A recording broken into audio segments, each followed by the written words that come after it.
দিয়ে যায়। জনপ্রতিনিধিরা বারবার আসেন এবং আশ্বাস দিয়ে যান এই রাস্তার উন্নয়ন করার জন্য। দুঃখের বিষয় হলো সত্য, এখন পর্যন্ত কোনো উন্নয়ন এই রাস্তার হয় নাই। তো আপনারা দেখতে পাচ্ছেন এই বৃষ্টি বাদলের দিনে কিন্তু এভাবে গাড়ি মানে মানুষ যাতায়াত করতে হয়। তো আমরা জানি বিগত দিনগুলোতে কিন্তু ছোটখাটো উন্নয়ন হলেও মানে এই রাস্তার পাকাকরণের কাজটা কিন্তু এখন পর্যন্ত হয় না। আমার কাছে মনে হয় মাধবপুর চুনারঘাট এই দুইটা উপজেলার মধ্যে সবচেয়ে অবহেলিত যদি কোনো রাস্তা থাকে তাহলে এই একটা করে রাস্তাটাই মনে হয় আছে। কারণ এর চেয়ে অবহেলিত আর কোনো রাস্তা আমার মনে হয় এই মাধবপুর চুনারঘাটের মধ্যে মনে হয় এত অবহেলিত রাস্তা নাই আছে বলে আমার মনে হয় না।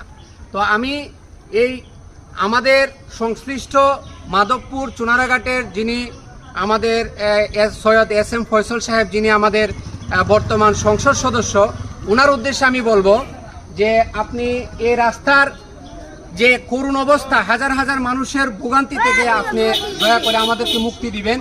বিগত দিনগুলোতেও কিন্তু আপনি আমাদের একটার প্রোগ্রামে এসে আপনি আপনার একটি আলোচনার মধ্যে আপনি প্রকাশ করেছিলেন যে আপনি যদি সংসদ সদস্য হন তাহলে সর্বপ্রথমই একটারপুর তথা আপনার শ্রীমতপুর দাসপাড়া সাতিয়ান হয়ে যে রাস্তাটি চলে গেছেন এই রাস্তার উন্নয়ন কল্পে আপনি ঝাঁপিয়ে পড়বেন এবং সর্বপ্রথম উন্নয়নের সর্বপ্রথম কাজটাই হবে আপনার এই একটারপুরের রাস্তাটা।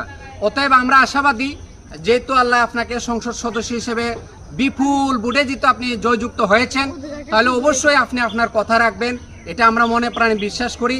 এবং এই একটারপুরের মানুষদেরকে আপনি দয়া করলে আল্লাহর হস্তে এই রাস্তাটি করে অন্তত হাজার হাজার মানুষদেরকে এই ভোগান্তি থেকে আপনি অন্তত মুক্তি দিবেন।